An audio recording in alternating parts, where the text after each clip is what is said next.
That's right. It's the biggest Origins haul Room and Board has ever seen. That's because it was my first Origins. You see the trick there. The thumbnail brought you in, or the title, and now you're here, and now you're stuck here. Now YouTube won't let you leave until you watch the rest of this video. Hi everybody. Welcome to Room and Board. If you're new here, my name's Chris George. Well, likely you're not new, because I've gotten to that point where I've turned all the new people away, and now I'm just left with all of my favorite people.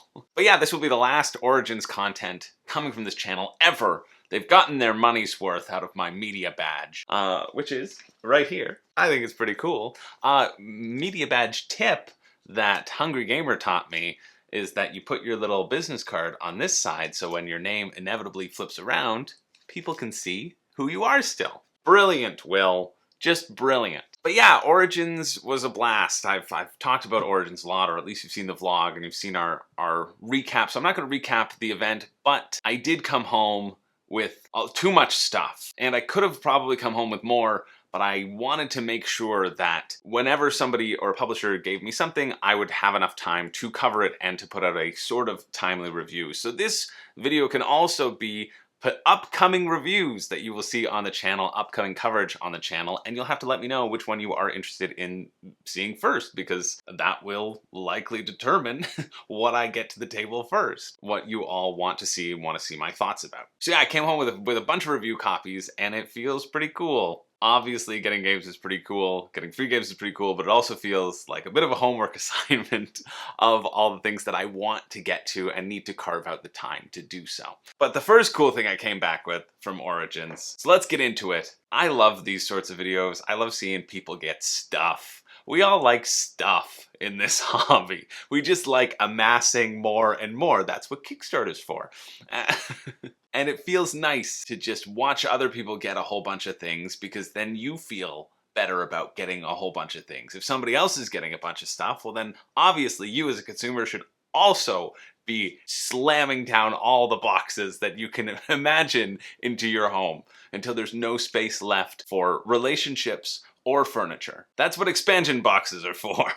I'm not sure which of those they replace. Probably both, the furniture and the relationships. But first off, I also ran into the Townsfolk Tussle team at Origins, and it was awesome to meet them in person because I'm such a fan of their game.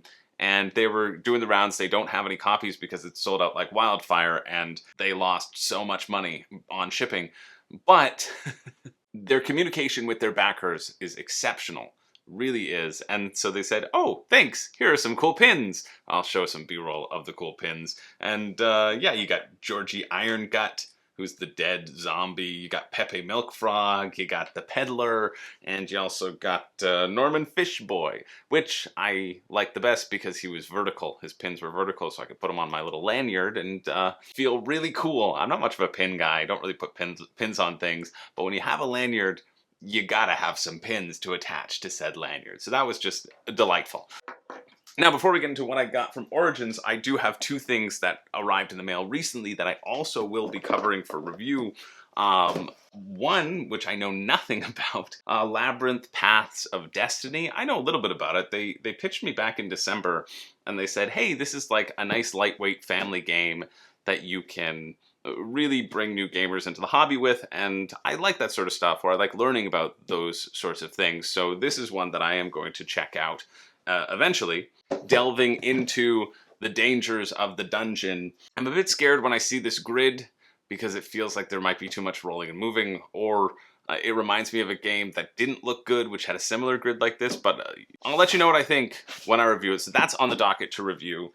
And as well, this game, Galactic Era, is also on the docket to review, and I'm quite excited about it. I just need to make sure I carve out the time and the people to be able to get this to the table. This is by this person named Channing Jones, and they sent me a message and they said, hey, we saw your Twilight Imperium review.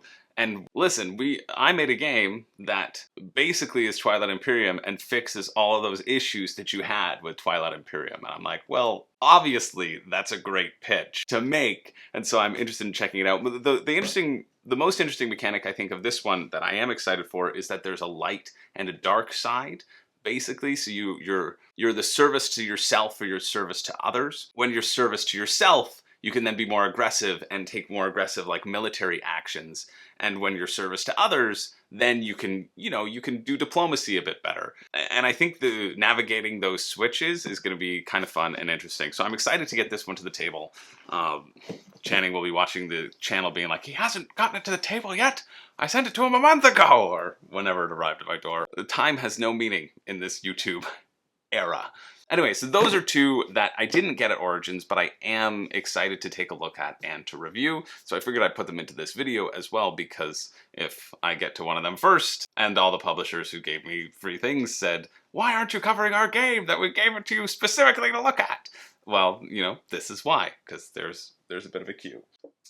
Next, we've got Letter Jam. I referenced Letter Jam in this past Monday's crowdfunding countdown, but I love this game so much. I have played this game.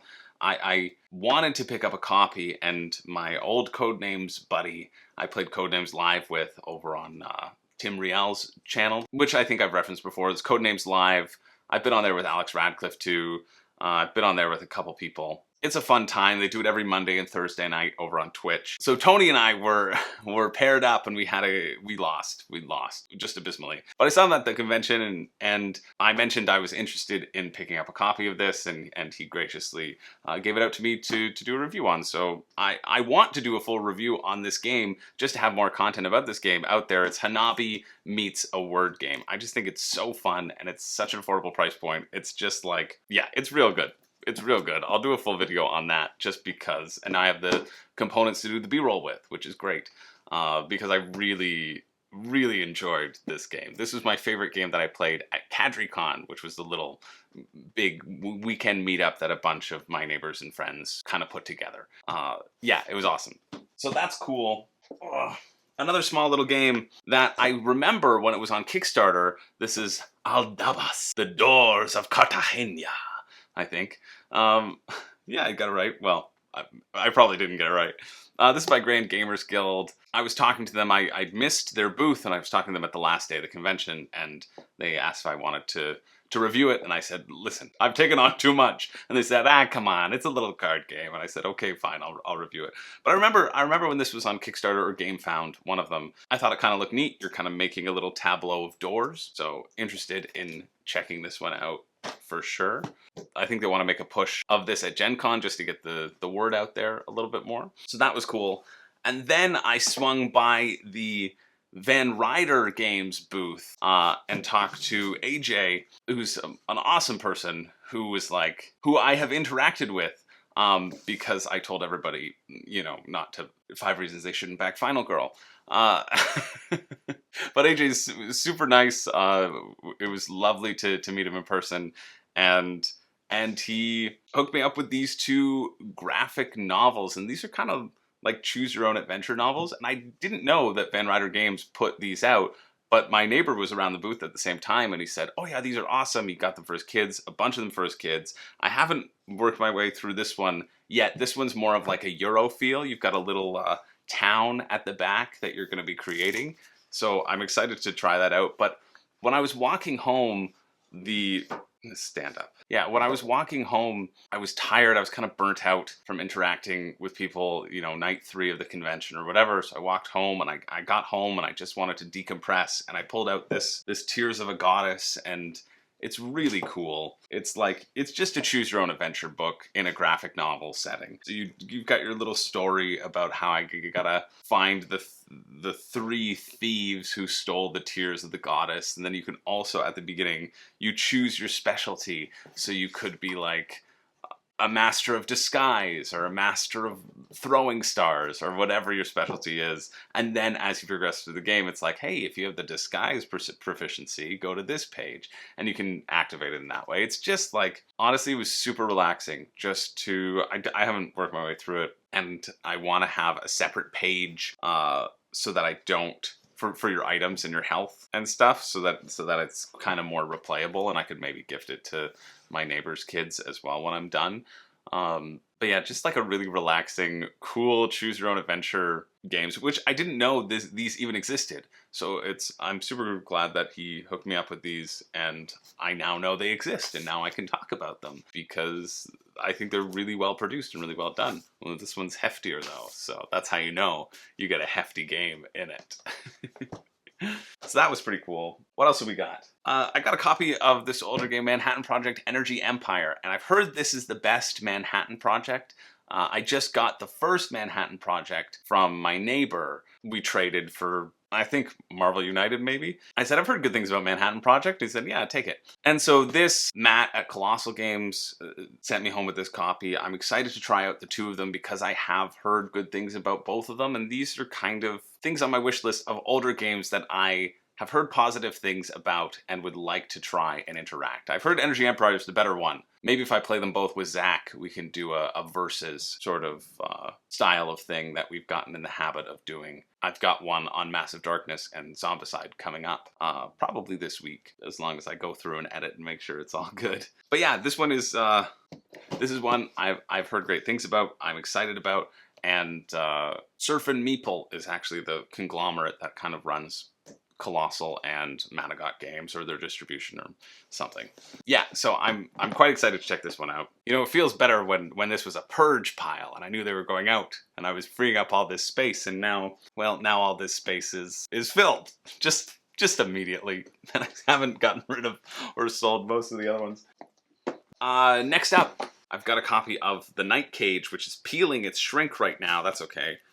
Which is a horror cooperative, which is a horror cooperative themed tile placement game. And people have said that it's super spooky and super atmospheric and they love the theme. And I haven't yet played it. My neighbors played it and they were like, there's like no theme. It's like just a tile placement game. So I'm interested to see in which camp I fall. Because they demoed it, but this is from Smirk and Dagger. And this is one that I've heard, again, good things about. It was really popular. A lot of people were talking about it when it first came out, and I feel like that buzz has kind of died down a little. So I'm interested to see how this hits, but this is one where I said to my girlfriend, I was like, yo, pick out which ones are you actually interested in maybe trying, and this was one that she picked out. So I might have someone to play with this with, and it's nice that the time of the box says 50 minutes, and I feel like those sorts of mid-weight games, well, they are certainly easier to arrange and to table and arrange for review purposes than some of the bigger games as well. So that's what I'm looking forward to on that sort of content side, is that it'll be easier to get some content out on it or a review out on it. And this is great because, as I was saying, I know I've mentioned this before, I'm excited to accelerate the amount of reviews that I do on this channel, in addition with all the other sort of segments and series that I like to do as well. So I'm really trying to make a push into the retail space as well as the Kickstarter space, and just grow the size and scope of this thing until we're the friggin' top in the business, baby. And that all starts with the Night Cage. But yeah, just an awesome box. This one's also in my board game wrap referenced, so I'd like to, eventually play all the games that I used for that wrap. Next, I swung by the Pandasaurus booth, and I have been, oh no. I've been really high on Pandasaurus lately. I've been really impressed with the sort of stuff that they've been doing, and I was like, listen, Brew was awesome. Dinosaur Island, raw and right, that is one of the targets that I have to do a full review on as well, because I've been really enjoying that. But I don't have my copy right now because a friend has borrowed it because I introduced it to them, and they're like, oh, this is so fun. I need to bring it home and play it with my partner. And I was like, okay, but just give it back soon because I love it. Yeah, so I went to the Pandasaurus booth and I was like, listen, I love everything that you have been putting out lately. I'd love to review whatever you want me to review. I was hoping that they'd give me the loop because I've heard really good things about the loop, but I think the loop's kind of more well known. So they hooked me up with Skull Canyon, Ski Fest, and Sobek for 2. And I'm literally just excited about both of these, not because I've looked into them that much, but because they're Pandasaurus. Pandasaurus to me is someone that I take note of anytime they release something. And it's not always something that I'm going to pick up, but I love it because most of their stuff is really affordable and has been really good quality. Like Brew and Dinosaur Island Roar and Write are both under that $30 price point, and they're both really good games. So I am hopeful that these will continue the trend, and if not, well, then I can go back to peddling my wares about Brew and Dinosaur Island Roar and Write. So I got those two. We're nearing the end of the pile now. I also swung by Ivy Games. Devin from Devin Talks About Tables. Pretty sure that's the name of the channel.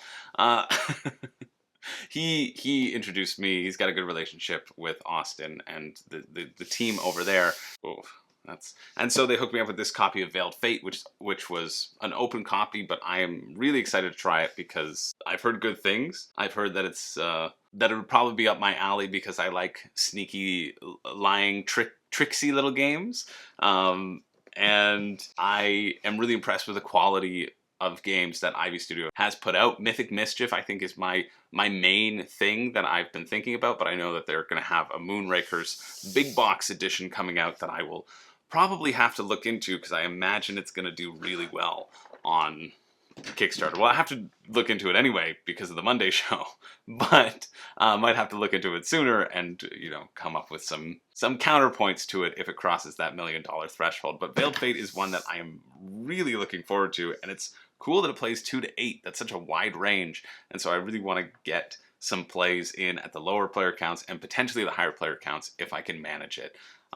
Yeah, I have just been really impressed with how Ivy Studios, what they've done so far, at least the quality of their game or what I've heard. And maybe they just have a great online presence and that's why, but I've heard good things, and so I am really excited to try that out. And then finally, the last sort of booth that I stopped by, well, I stopped by every booth, but the last booth that I took stuff with review obligations, I stopped by Chip Theory Games, and they hooked me up with a couple things. First, they hooked me up with Too Many Bones Undertow, which I've played Too Many Bones. A couple friends have copies of Too Many Bones, but I haven't played the Undertow version, and it's nice that it's in this sort of smaller package, 1 to 2 players. I think this would be similar to the Unbreakable experience because that base game, as we know, is the 1 to 2 players. So they hooked me up with that, potentially doing some coverage, some Too Many Bones coverage on some things in the future, and then they also hooked me up, oh god, with, is this it? Yes it is. That's the front cover. It's flipped on the back. With Burncycle, some extra Burncycle, and some extra Burncycle. Let's put this over here, and I'm ridiculously excited about trying out Burncycle. I'll be honest. I'm getting on board with the Chip Theory fever, I have to say. And that's bad because I know I'm going to have to, you know, really talk smack about them whenever they have a Kickstarter upcoming. I know Burncycle's got some expansions that are likely coming out on Kickstarter soon, or on GameFound. One of them, you know, on crowdfunding, I need to say, now that especially that backer kit's in the mix, or hoping to be in the mix, rather. Chip Theory they're a cool company. They really are. They make premium products, so they seem very at odds with my own personal desires in games, but I love the sort of stuff that they do. And you know me always shouting about shipping, well, their flat rate shipping that they, you know, lose so much money on. The localization in shipping. I heard a story, I read it on a Facebook group, I think, and I think the rep from Chip Theory Games, Andrew, might have mentioned as well, that he was like, oh yeah, we may not be able to do flat rate to Canada anymore because of Nunavut, which is, you know, one of the northern territories of Canada. Someone in Nunavut ordered it, and there's no roads to get to Nunavut. It's part of Canada, but still no roads to get to there, and so they had to like literally charter a plane to deliver this box and this package to this person who was like, yeah, $25 to charter this private plane to then throw this heavy package off the side with a parachute that landed right exactly at his door. I might be embellishing some of those aspects to this story, but Chip Theory makes such great quality stuff. It's cool to have a chance to try them out. As I normally game on a budget, or I try to keep a budget on my sort of spending, it'll be nice to be able to review it and review it from that sort of affordable perspective. And if that extra cost is worth it. Because honestly though, board games are getting more expensive, and the larger prices that Chip Theory used to have, more and more companies are having those prices as well, and kind of getting up to that point, and potentially with less quality components, or less indestructible components, let's say, because all the cards are indestructible and everything is neoprene upon neoprene upon neoprene. But yeah, really excited to check out Burncycle. Likely this is one that I'm going to attempt to table first and try to get to the table more and more, because I've got a lot to get through, and I know that there's going to be more Burncycle coming out soon, so I want to make sure I have a solid understanding so that I can better advise and review for you all, and to see if it's something that you should spend your money on, or if there are other things. So yeah, that's the Origins haul. There were a couple other games that, you know, I wanted to pick up, but I said no.